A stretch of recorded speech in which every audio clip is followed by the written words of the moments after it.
Good morning students. आप लोग कैसे हैं? आज हम लोग क्या पढ़ने वाले हैं? HTML पार्ट 3 में आज हम लोग पढ़ेंगे फॉर्मेटिंग।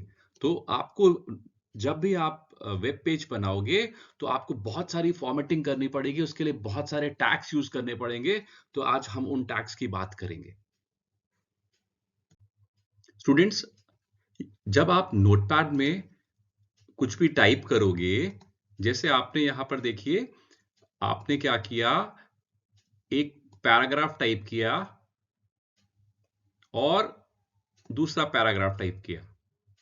ये नोटपैड में आपने टाइप किया बॉडी टैग के अंदर, तो आपको लगा कि ये दो पैराग्राफ कन्वर्ट हो रहे हैं।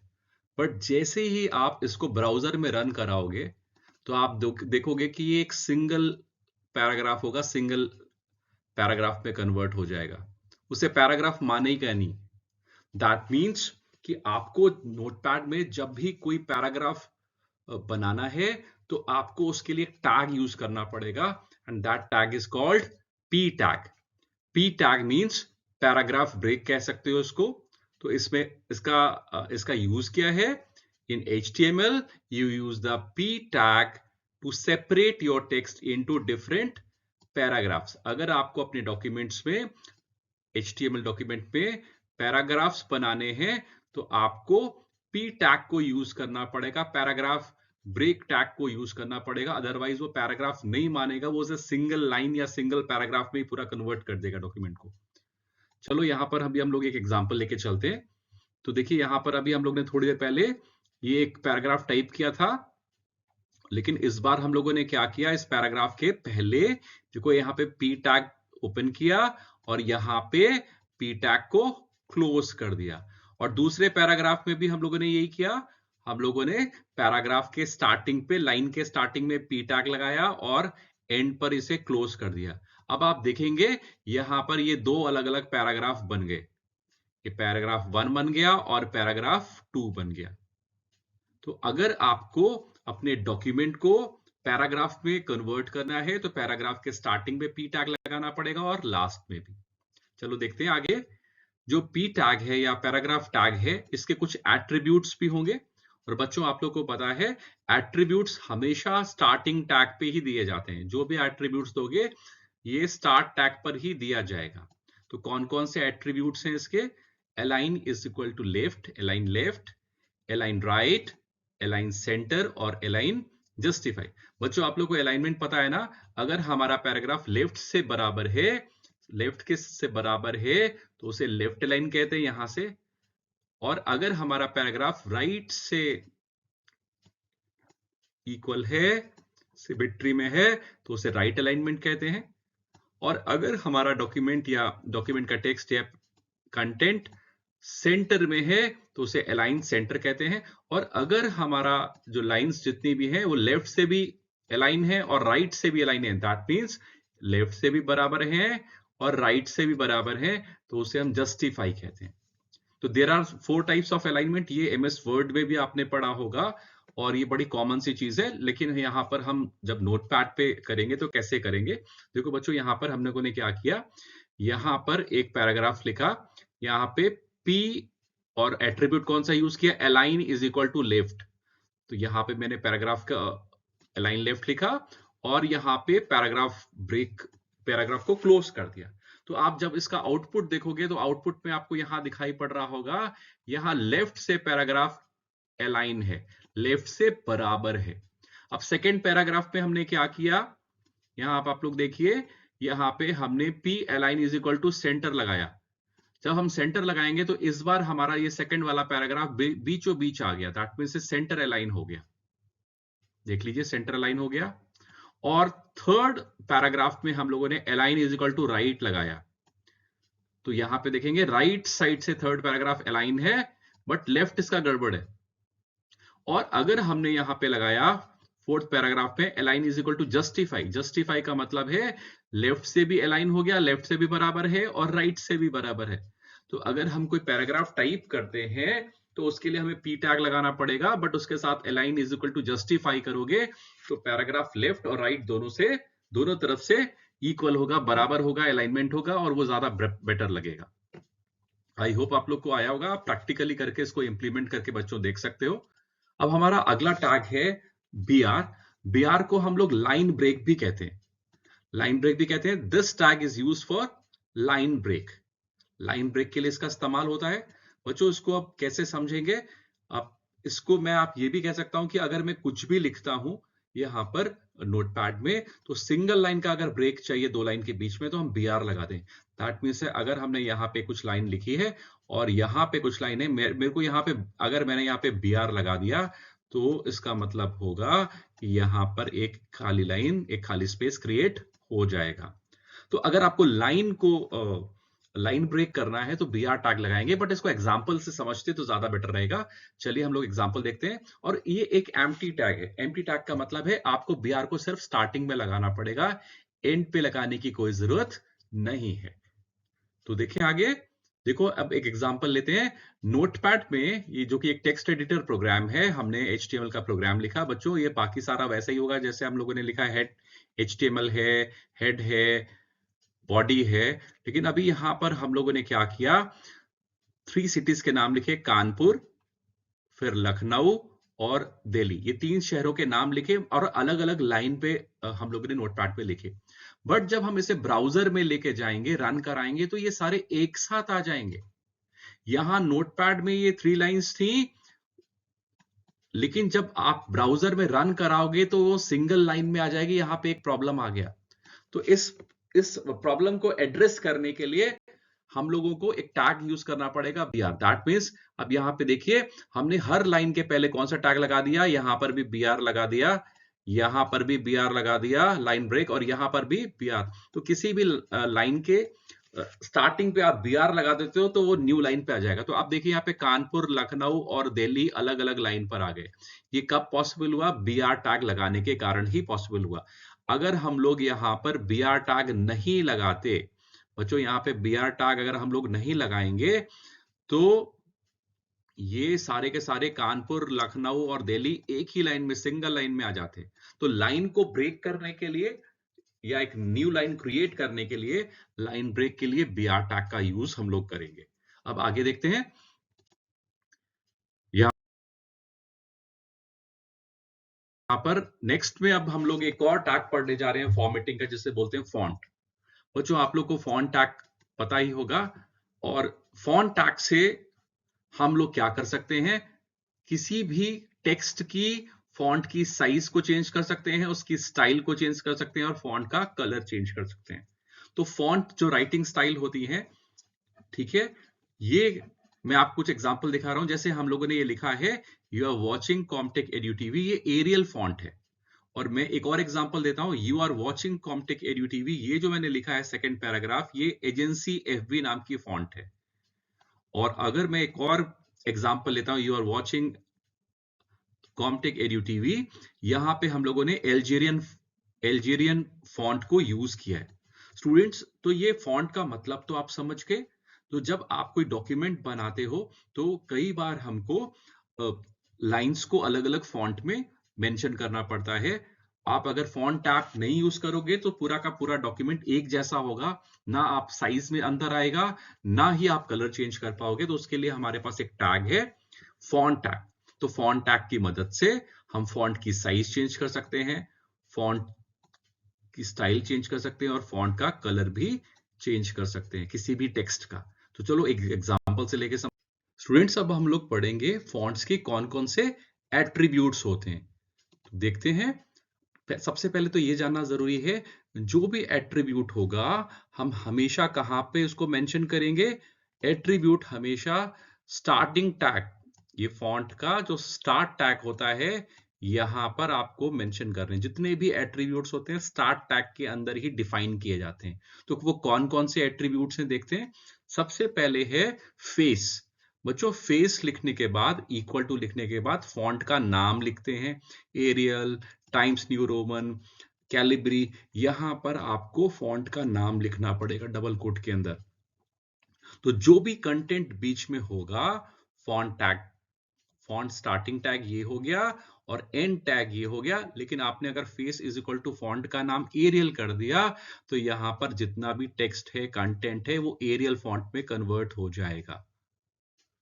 ठीक है, अब अगला देखते हैं size. Size is equal to size in pixels लिखा जाता है। दैट मीन्स हम साइज की वैल्यू जो होती है 1 to 7 होती है और डिफॉल्ट 3 होती है। दैट मीन्स अगर आप ये मेंशन नहीं करोगे तो 3 पिक्सल का आपका फॉन्ट साइज होगा। बट मान लीजिए मेरे को ना ये साइज है, इसकी 4 पिक्सल में करनी है या 5 पिक्सल में करनी है, तो मेरे को size is equal to double quote के अंदर 6 या 1 या 2 3 4 5 6 7 कोई भी वैल्यू हम दे सकते हैं। 1 to 7 के बीच में ही ये वैल्यूज आपको देनी पड़ेंगी। तो यहां पर पहला एट्रीब्यूट है फेस, जिसमें फॉन्ट का नाम लिखना है। फिर सेकंड एट्रीब्यूट है साइज, जिसमें साइज बतानी है पिक्सल्स में, जिसका रेंज है 1 to 7। सबसे छोटी साइज होगी 1, फिर 2, फिर उससे बड़ी, फिर 3 4 एंड 5 6 एंड 7। तो 7 मैक्सिमम साइज होगी। बट अगर आप साइज फॉन्ट को मेंशन नहीं करोगे तो बाय डिफॉल्ट 3 पिक्सल की फॉन्ट साइज होगी। अब एक और है जिसका नाम है कलर। तीसरा एट्रीब्यूट फॉन्ट का है कलर। कलर के बाद आपको नेम ऑफ कलर लिखना है, रेड, ब्लू या ग्रीन। तो आपने अगर ग्रीन लिख दिया तो ये जो कंटेंट होगा फॉन्ट के बीच में, ये वाला कंटेंट, ये ग्रीन कलर में कन्वर्ट हो जाएगा। तो फॉन्ट के 3 एट्रीब्यूट्स हैं। कौन कौन से? फॉन्ट नेम, फॉन्ट का फेस, फिर साइज, फिर कलर। फेस में फॉन्ट का नाम लिखते हैं, साइज में हम पिक्सल्स में वैल्यू लिखते हैं, और कलर में फॉन्ट का कलर जो हम चाहते हैं ब्राउजर में वो कलर मेंशन करते हैं। चलो बच्चों एग्जांपल्स देखते हैं। यहां पर मैंने एक वेब पेज बनाया है। यहां देखिए बाकी सारी चीजें तो कॉमन है। HTML हेड ये होगा, बॉडी ओपन हुई और बॉडी क्लोज हुई। तो फोकस हमारा यहां पर है। मैंने एक सेंटेंस लिखा, you are watching Comtech Edu TV, ये सेंटेंस लिखा।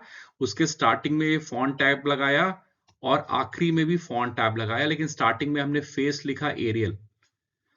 फेस एरियल यानी कि फॉन्ट का नाम एरियल हो, साइज कितनी हो, 4 पिक्सल्स में हो, और कलर हो रेड।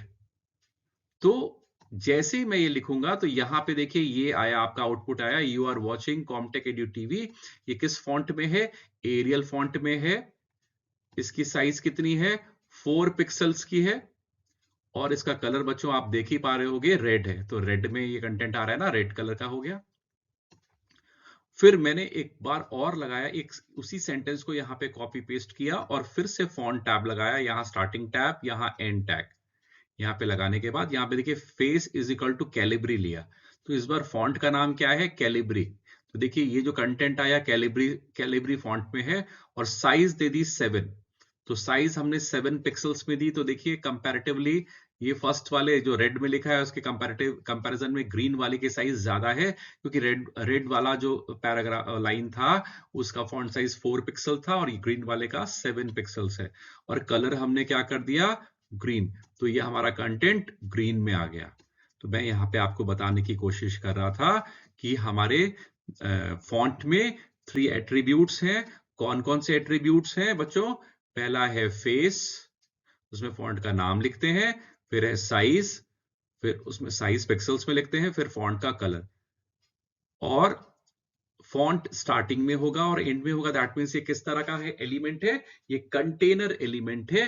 स्टार्टिंग में भी लगेगा और एंड में भी लगेगा, और जो आपका एट्रीब्यूट हमेशा स्टार्टिंग में लगता है। तो ये हमारा रिजल्ट इस तरह से आएगा। और सेकंड वाले में हम लोगों ने देखिए ये इस तरह से लिखा, उसका आउटपुट यहां पर आएगा। ये सारी की सारी चीजें आप लोग इंप्लीमेंट करके सिस्टम पर देखेंगे तो आपका कॉन्फिडेंस बढ़ जाएगा। चलिए आगे हम देखते हैं, और कुछ और फॉर्मेटिंग टैग्स हम लोग अब पढ़ने वाले हैं। सबसे पहले एक होगा बोल्ड। स्टूडेंट्स किसी भी चीज को डार्क करना है हेडिंग के लिए तो हम लोग किसका इस्तेमाल करते हैं? बोल्ड। बोल्ड के लिए स्टार्टिंग में बी लगाना पड़ेगा और एंड में भी बी लगाना पड़ेगा। दैट मीन्स ये किस तरह का टैग है? ये एक कंटेनर टैग है। फिर अगर आपको किसी भी चीज को अंडरलाइन करना है तो उस लाइन के, उस कंटेंट के पहले यू लगाना पड़ेगा और लास्ट में भी यू लगाना पड़ेगा। ये अंडरलाइन के लिए होगा। तो वो कंटेंट जो सेंटर में होगा वो या इनक्लोज होगा यू से, वो अंडरलाइन हो जाएगा।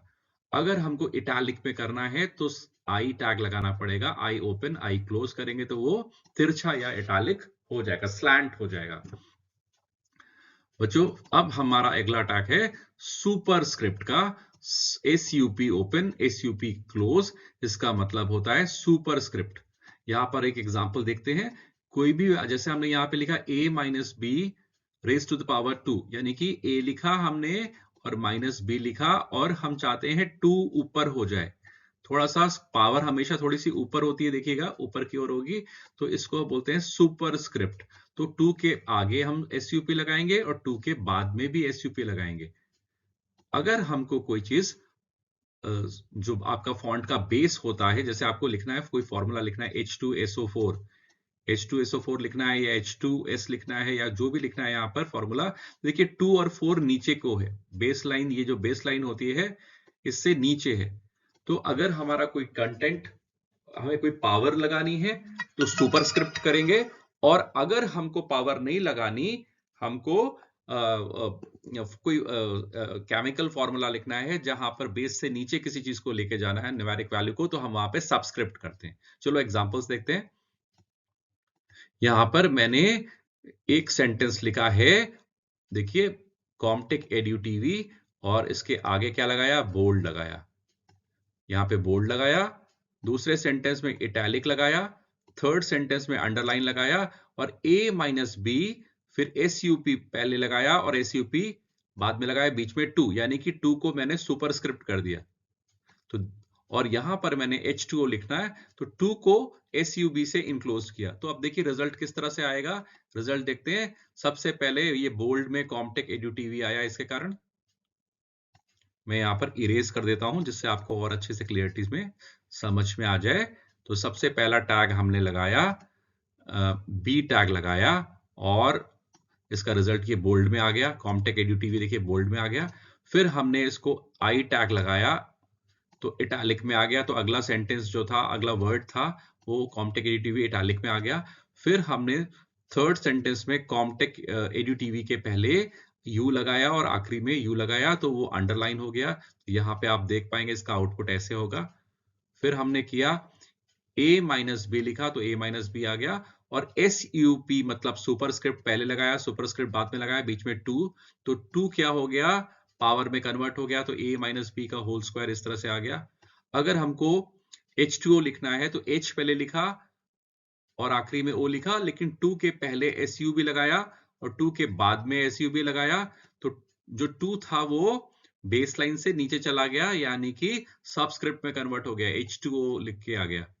तो आप इन स्टैक्स को इंप्लीमेंट करके देखिएगा, आपको बहुत अच्छे कंसेप्ट आपके क्लियर होंगे जब आप इसको अप्लाई करेंगे। मैंने बहुत सारे फॉर्मेटिंग टैग आपको बताए हुए हैं। एक और टैग देखते हैं जिसका काम है हेडिंग के लिए हम यूज करते हैं। स्टूडेंट्स, हमारे पास एक H टैग है, यहाँ पे H टैग ओपन होगा और H टैग क्लोज होगा, ये कंटेनर है, साथ में N का मतलब होता है न्यूमेरिक वैल्यू।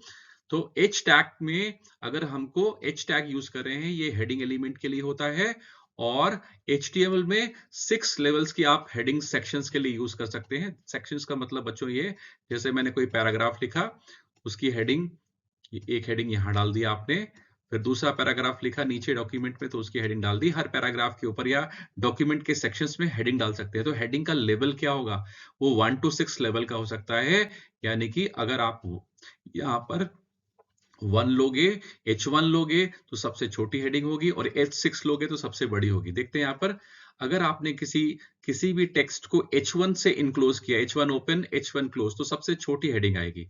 H2 से इनक्लोज किया तो थोड़ी और साइज आ जाएगी। इसी तरह से H6 से करोगे तो सबसे बड़ी हेडिंग आपको दिखाई पड़ेगी। तो आप 6 लेवल्स की सेक्शन हेडिंग्स को आप यूज कर सकते हो। तो अगर आपके डॉक्यूमेंट को अगर हम कई सेक्शंस में डिवाइड करते हैं, तो अगर हम, तो वहां पर हर सेक्शन के ऊपर हम कोई हेडिंग डाल सकते हैं, लेकिन हेडिंग किस लेवल की लेनी चाहिए आपको, 1 2 3 4 5 6, ये आप पे डिपेंड करेगा। तो आप ये H1 या H2 टैग या H3 टैग आप यूज कर सकते हो। चलो कि एग्जांपल देखते हैं इसका इंप्लीमेंटेशन।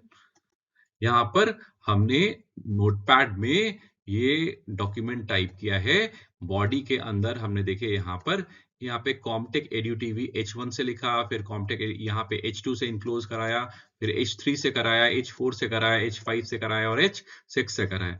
जब हम इसे ब्राउजर में रन कराएंगे तो देखिए यहाँ पर आपको इस तरह से आउटपुट मिलेगा। सबसे नंबर 1 हेडिंग, 2 हेडिंग 3 हेडिंग और इस तरह से आपको आउटपुट मिलेगा। तो सबसे हाईएस्ट लेवल की हेडिंग 1 होगी, फिर उससे छोटी चाहिए 2, इस तरह से आपको रिजल्ट मिलेंगे।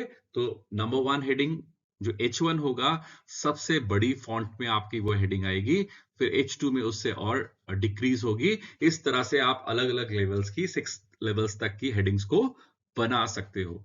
आई होप बच्चों आप लोग को फॉर्मेटिंग टैग्स समझ में आए होंगे और आप बहुत सारे टैग्स को जितने भी हैं इनको इंप्लीमेंट करेंगे तो आपको और अच्छी अंडरस्टैंडिंग डेवलप होगी। और मैं नेक्स्ट वीडियो में आपको लिस्ट बताऊंगा जिसमें आपकी अनऑर्डर्ड और ऑर्डर्ड लिस्ट है। तो thanks for watching, you are watching Comtech Edu TV. Please do subscribe our channel. अगर आपको आगे के वीडियोस देखने हैं तो बेल आइकन पे प्रेस करिएगा। मैं आपको और भी आगे HTML के टैग्स बताऊंगा। तो नेक्स्ट वीडियो पार्ट 4 में मैं आपको बताने वाला हूं लिस्ट, जो स्ट्रक्चर्ड लिस्ट, ऑर्डर्ड लिस्ट कैसी बनती है और अनऑर्डर्ड लिस्ट कैसी बनती है। तो बच्चों take care and good bye.